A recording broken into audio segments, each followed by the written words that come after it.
Bwana, kuna fununu za Sead Ramovic, German Machine. Mzee wa Gusa achia twende kwao. Kuna fununu zimekuwa zinazagazagaa kwenye maeneo kadhaa kuhusu uwezekano wa Young Africans kutaka kumrudisha. Na uhalisia ni kwamba huko aliko katika klabu ya CR Belouizdad amekalia kutikavu kwa wakati huu. Na taarifa ambazo nimezipata pia kutokea Afrika Kaskazini zinakwenda mbali zaidi na kueleza kwamba Nabil Kuki, kocha mkuu wa klabu ya Al Masry, yupo kwenye mazungumzo na klabu ya CR Belouizdad kwa ajili ya kwenda kuchukua nafasi ya Sead Ramovic.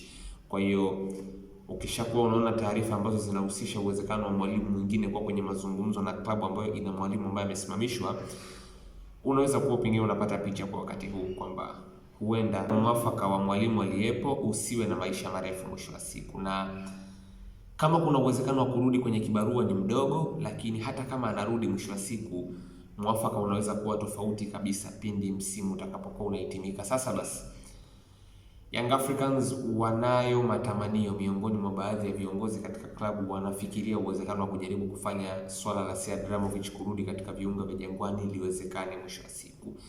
Lakini ili sio swala ambalo limepokelewa kwa pamoja. Wapo ambao wanaamini bwana Pedro, yani tusiharibu kile ambacho pengine mpaka wakati huu hakijavurugika sana. Timu bado inaongoza ligi, timu bado iko kwenye malengo ya msingi kwenye michuano ya ndani, kwa hiyo mambo yasiguswe. Kwa hiyo alipokuwa katika klabu ya Young Africans, of course alikuwa na rekodi nzuri kwenye ligi. Alimaliza na ushindi wa 100% kwenye michuano ya ligi kuu ya NBC.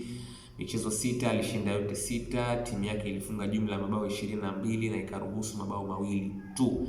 Kwa hiyo Yanga ambayo ilikuwa chini ya Ramovic kwenye ligi kuu ilikuwa ni Yanga ya moto kweli, 100% win rate mwisho wa siku. Kwa hiyo, na kama kuna kitu ambacho naweza nikakiweka bayana pia kuhusu Ramovic kwa wakati ule ni kwamba alikuja na falsafa yake ya mpira mnyoofu. Gusa achia twende kwao, of course, direct football. Lakini kadri siku zilivyokuwa zinazidi kwenda, alijaribu pia kutengeneza namna ambayo timu ilikuwa inaweza kukaa na mpira na kuchagua nyakati za kuwa direct. Yaani Yanga ile licha kwamba yeye alikuwa ni muumini wa mpira mnyoofu, direct football, mpira wa kasi, pasi za kwenda mbele kwa muda mwingi, lakini alijaribu pia kutengeneza utaratibu wa kujaribu kuifanya timu iwe na uwezo wa kukaa kwanza na mpira, kisha ichague nyakati za kwenda mbele kwa kasi kubwa na kwa mpira mnyoofu. Kwa hiyo hakuna chochote ambacho kimezungumzwa, hakuna makubaliano yoyote kwa wakati huu, lakini ibaki tu kwamba kuna matamanio na kuna fikra kutoka kwa baadhi ya viongozi kwenye klabu ya Young Africans ya kuona pengine kuna future na Sead Ramovic. Kumbuka, Sead Ramovic ni mwalimu pekee ambaye aliwaacha Yanga.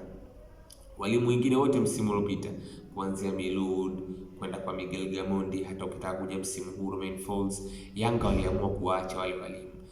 Sead Ramovic ni mwalimu pekee ambaye yeye aliacha Young Africans. Alipokea ofa kubwa kutoka kwenye klabu nyingine, akaamua kuondoka Young Africans mwisho wa siku.